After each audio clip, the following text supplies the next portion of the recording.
On today's Leadership Hustle podcast, we're going to talk about everybody's favorite topic of accountability. Michelle Hill and I will talk about the three main things that are going to help make sure that you get that culture set the right way. Hello, and welcome to the Leadership Hustle for executives whose companies are growing fast and need leaders who are ready. I am so excited because this is our first podcast recording. So I am wanted to introduce you to Michelle Hill. She works with us, and I am Andrea Fredrickson, as you probably heard in the intro. Today we're going to talk a little bit about accountability, and accountability is our number one searched word in all of our content. And so we thought this is a good place to start with accountability. In fact, just this morning, I was working with a couple of folks, and one of the owners was talking about accountability, how she had hired this person, and her dad was really frustrated about the fact that this new accounting person wasn't doing what they were supposed to. So we followed this path of accountability, and so we're gonna get into that topic pretty quickly. So accountability. Michelle, tell me a little bit about maybe a story or two that you run into when you are working with those who lead others and that you work with every day. Okay, so it's probably daily that people ask the question, how do you hold your people accountable? And one of the first things that come to mind to me is going to be, how do you first hold yourself accountable for ensuring that you've created clarity and mutual understanding that the person knows what they're supposed to be accountable to accomplish? And I bump into that all the time, where people they're upset or frustrated because a person didn't do what they had hoped or expected. But then if you ask some questions regarding, well, tell me a little bit about what was your approach? How did you explain it? Really, what were the expectations? How did you explain those expectations? What was that end picture that you're looking for?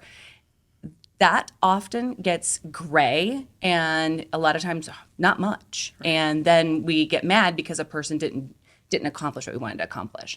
And so that's where we get this question of, this statement of, we need to create a culture of accountability, right? And yes. When people hear this word accountability, it's like, it's very punishing. It's more of a perspective of people aren't doing what they're supposed to, so now we have to create this accountability culture. And it sounds as though what we're trying to accomplish is, well, there need to be consequences, negative consequences to what we're trying to look at. And so as we look at this word accountability, what we're really trying to look at as this responsibility that people take to do what they're supposed to. And people look at us, they have this Scooby-Doo look or this noise in their head when they say responsibility and accountability, they're part of the same thing, and they really are. And yet, if we create a culture of people being inspired to take responsibility for their actions, really most people do want to take responsibility for their actions. They just don't for some reason.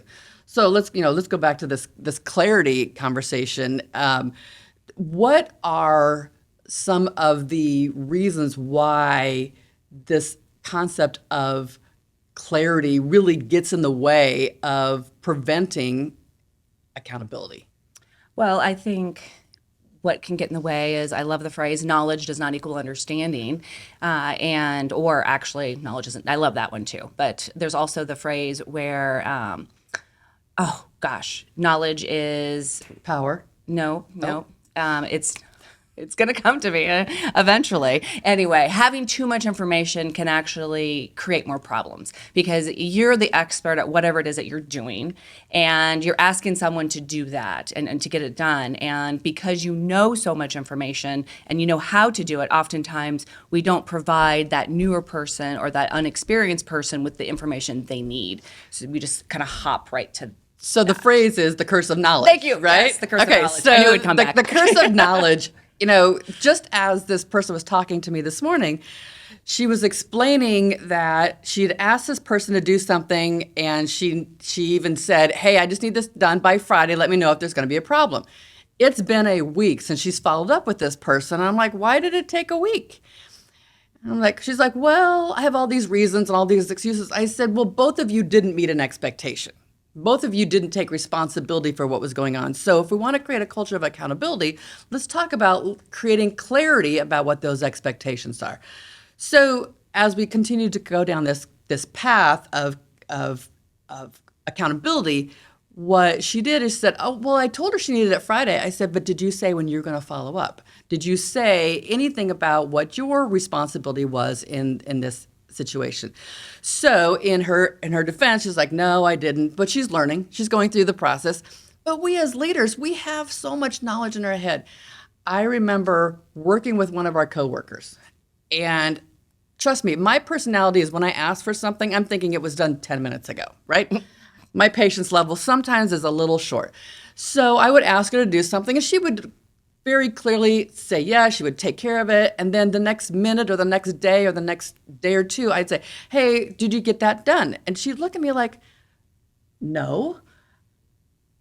And then you'd look at her like, but you didn't tell me it needed to be done by then. We didn't have this clarity of when did you expect it? I'm thinking, well, because I asked for it and because I'm just that impatient that you should be able to read my mind. Nobody can read our minds, right?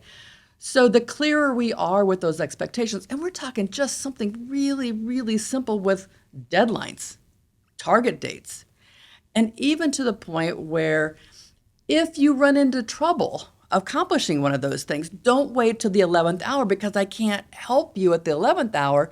You need to let me know ahead of time so we can still meet that deadline or that obligation. When you're working with leaders who are struggling with creating this accountability culture, other than setting deadlines or target dates, is there something that you're noticing that they struggle with as it relates to this culture? Well, you've already touched base on it, just not direct, I guess. It's the follow-up. It is them having the courage to follow up within that timely manner or just check in with them. And there is a fine line. They will say, well, I feel like I'm micromanaging. I want to give them freedom, which great. Give them clarity of what those expectations are, by when, what it is they need to accomplish. And if you don't see it at some point, then check in then. Or how are you doing? Is there anything that I can help with? But it's that following up is probably one of the biggest barriers. There's the various, they get busy, they hand it off and it's like, it's done, I don't have to worry about it. Or it's I feel like I'm micromanaging. It's the things that they tell themselves that prevent them from just having a conversation or just a quick check-in with that individual. Do they have the resources they need as well? Authority. Well, we're talking about leaders, and one of our questions as leaders that's a favorite is, so do you understand? Shoot, a bobblehead can answer that question. There's nothing inside of a bobblehead's head that tells you what they understand. And so when we talk about follow-up, I think that follow-up isn't, so do you understand? Because I'm guessing everybody believes they understand what the expectation is. Otherwise, they would ask a question, right? Maybe we have to ask, what questions do you have or something like that. But the point is, we believe at that moment that we understand the expectation. We don't know what they know. They don't know what we understand. And I think that that's one part of the follow-up. But I also think that the follow-up is, once it's accomplished, do we need to do any kind of debrief? Do we need to follow up and say, how did that go? Was there something we could have done differently in that scenario to make it better in the future? Yeah. But also looking at, I'm going to follow up with you in 2 days, and let's see where you are in some process. Or asking, hey, when would it be good for me to check in? And I also think the whole debriefing afterwards of what went well, what we learned, gets overlooked because we're so busy. And we miss a lot of opportunities to learn from those scenarios and how we can get better, which those little coaching moments. And as managers, that's one of our biggest responsibilities, is developing and growing our people through coaching. And when we don't take those 2 to 5 minutes to just touch base, how'd that go? Where'd you struggle? What did you learn from this? What's something we can do different that maybe you thought of while you were doing it to make this better, efficient, whatever that may be. We tell ourselves maybe that we're too busy, so we don't take the time to check in with them on that. Right. So accountability really is started at the point where you create clarity about what's expected, what's the lane that we're talking about, whether it's a specificity, a deadline, a target date, some conditions. But let's talk a little bit about clarifying between coworkers. Because we're talking about leaders, like we need to set expectations. We need to make sure that people understand what's going on. I also believe that we're talking about creating a culture of accountability, that part of that is when people don't meet an expectation, do we go have a conversation? And that conversation sometimes feels like, oh, this is a quote unquote difficult conversation, or it's a conversation where people are already set up to be defensive. And it really isn't. What it really is a question or a conversation related to, we need to clarify. So what are some situations or stories that you've noticed or you coach people through that help people clarify a conversation as opposed to have the difficult or the crucial conversation? Yeah. Well, it goes back to what we believe, what we're thinking, and what we're telling ourselves. So one, it's creating some self-talk that this is just a conversation to find out. Let me be curious and understand what happened, what was going on, where are they at, what, really bigger picture what happened, and then how do we learn from that, and going in with it as in, again, it's that coaching, it's that going in with the belief system that person wants to do their best somewhere.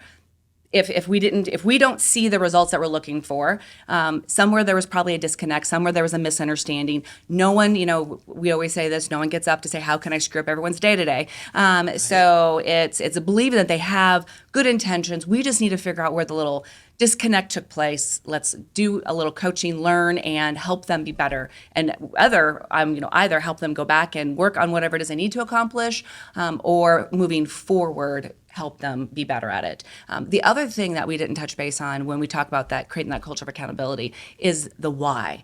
A lot of times people don't understand the impact that what they're doing has on others. So when you are delegating, asking someone to accomplish something, it's also talking just for a few minutes of why this is important, and that who all it impacts. What are we doing with this? So if I'm working with an accounting individual and I have them pulling data and running some reports, helping them understand that these reports, this information is going to go in front of the executive team, whoever it's going to go in front of, that's going to be making some decisions off this, and this is what we're looking for, gives them a better understanding of why, and also it builds confidence, because sometimes depending on what that why is and what we're doing with it, it can feel really good that, they get to be a part of something bigger than they really realize. But I also think the impact is, I need this by Wednesday at noon, because if I don't have it by Wednesday at noon, I'm going to be here every night until midnight trying to accomplish something. And I want to do my best. And so there's an understanding of what the impact is if I don't have it by here this time. Correct. Not only will maybe the data is incorrect, but there's an impact, there's a ripple effect on what's going on. So I agree with you. We have to talk about what is the expectation, but also about how is it going to affect others if it does or does not happen. Yeah. And that why behind it. Why is it important? Right. Yes. I would say those are probably going to be the top, the clarity and the expectation, the why in behind what it is, and then the impact that whatever it is that they're doing has on that ripple effect, who that has if we accomplish it or don't accomplish it, right? Those are, I would say, probably those top three things. Well, the fourth is going to be the follow-up. Well, right. So let's take another scenario. We're in a meeting, we're in a group meeting, and maybe we're working on goals, and one of the team members says, oh, yeah, I had all these reasons why I wasn't able to accomplish something. And people around the room just they have the thought bubble that says, are you freaking kidding me? But at the meantime, oh, that's okay. We know you're busy. Those are the kinds of things. And so we've excused it. Now we've taken away the accountability. We have taken away that if we create clarity on what's going on, that it really doesn't mean anything. And so we as leaders have to be comfortable and willing to say, okay, so we didn't get it done. When can we expect it? Because let's go back to the impact. Not having that done has this ripple effect to the organization, to the outcomes of what we're trying to accomplish. And can we help each other learn to say those things without, using a 2x4 upside the head and making it feel really uncomfortable for people, but simply say, I recognize that things happen. we still have to meet our deadline. That did not go away. Yeah. So what can we do to help you get back on track? What are some of the other struggles, or is there any other struggle that you're seeing related to peer-to-peer accountability, or even leaders saying, I just really struggle to have these accountability conversations? Well, there's two there. I mean, you have the manager, supervisor, no matter if they're a new leader or not, struggling with the follow-up, struggling with the conversations, and the four things that we talked about. But then you also have that peer-to-peer. People don't. I mean, peer-to-peer is a whole other.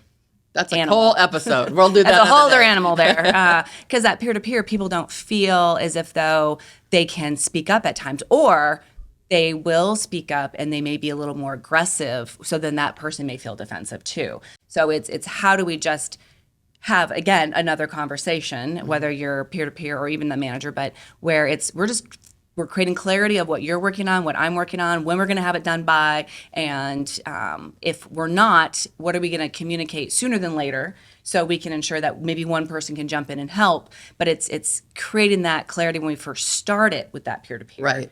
And helping people understand, well, if we're both working on a project together and you have to get X done, I have to get Y done, and we agree on a date that, we're each going to have our items done by, and I don't have mine done by then, there should be some explanation where you should be able to ask me the question of, hey, well, where are you at with that? What can we do to get that done? I still need to get it, can you still get it to me worst case by X?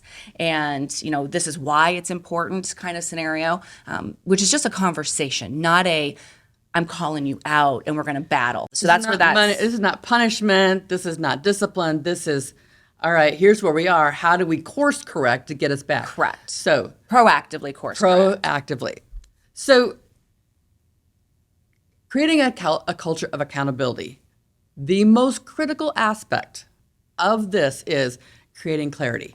Clarity of what the expectations are, clarity about the process, clarity about what is the impact of what is happening. And if for some reason that we, again, don't meet an expectation, or we miss a deadline, or somebody excuses something away, we can still create clarity about we still have this to accomplish. We still have the expectation. Let's clarify how we're going to get course corrected and back on track. And we as leaders, we have to model that every single day. And if we're not modeling it, then we don't have a culture where people are going to take responsibility and help each other be accountable to meet those expectations. Well, excuse me, the modeling is 100% true. Because that's teaching and setting the example for those employees. Right. Yes, definitely. Thanks for joining us for the Leadership Hustle. We have a full season of topics that are going to help you as a leader build your culture and have those leaders ready to go. Like, share, subscribe. You're not going to want to miss an episode.